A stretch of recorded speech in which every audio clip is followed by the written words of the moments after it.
We've been a leader in banking for more than 100 years. You'll find us here, at home, on your phone, and everywhere you go. RENASANT Bank. Understanding you. Member FDIC. Equal housing lender.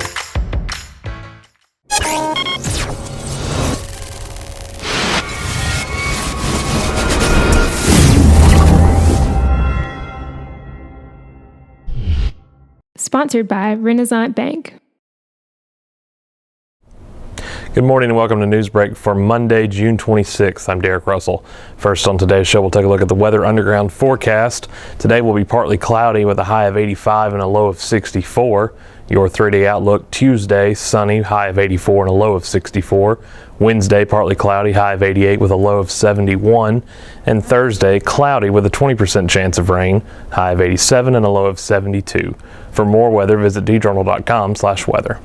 Our top stories for today: despite perceptions most senior citizens are living at home, not in assisted living centers or nursing homes.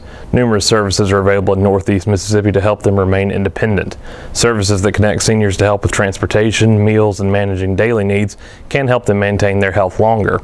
There are a range of resources from government agencies to nonprofit organizations, civic groups, and churches. Cleveland Joseph is the director for the Three Rivers Agency on Aging. He said the key is for older adults and their families to be more proactive and start exploring the options as needs start to emerge. To read more about resources or for aging seniors, see Sunday's Daily Journal or visit djournal.com.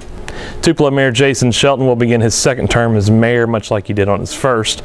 He will mark the beginning of the new term with a ceremony in East Tupelo, the region of the city he has called home for most of his life. Shelton and the 7 sitting members of the city council will take their oaths of office during a Thursday ceremony at the Elvis Presley Birthplace Museum.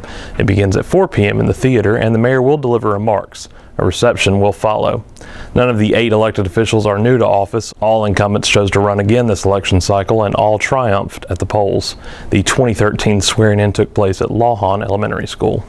Members of a committee formed to study a possible Mississippi lottery have traveled to other states to observe their systems. Northeast Mississippi Representatives Mac Huddleston and Nick Bain made trips to Little Rock last week as members of a task force created by House Speaker Philip Gunn. Other members of the committee made a similar trip to Baton Rouge. Mississippi is one of 6 states in the nation that does not have a lottery.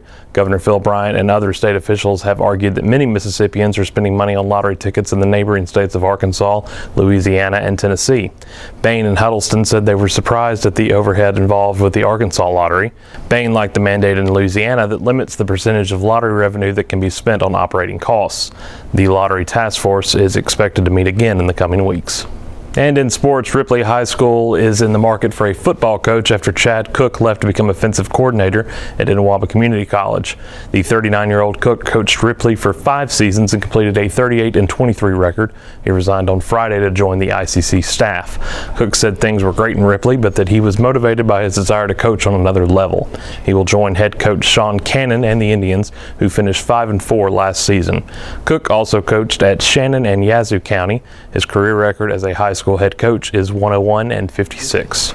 That does it for Newsbreak on this Monday. Don't forget this show is one of the many online offerings that get you news off the page and on the go, courtesy of the Daily Journal. Today at 2 p.m. you can watch the Capitol View webcast with Capitol Bureau Chief Bobby Harrison as he discusses what's taking place in state politics. Each story discussed today on Newsbreak can be found in your Daily Journal or online at djournal.com, where you can find a new episode of Newsbreak each weekday at 7 a.m. Thanks for joining us. I'm Derek Russell.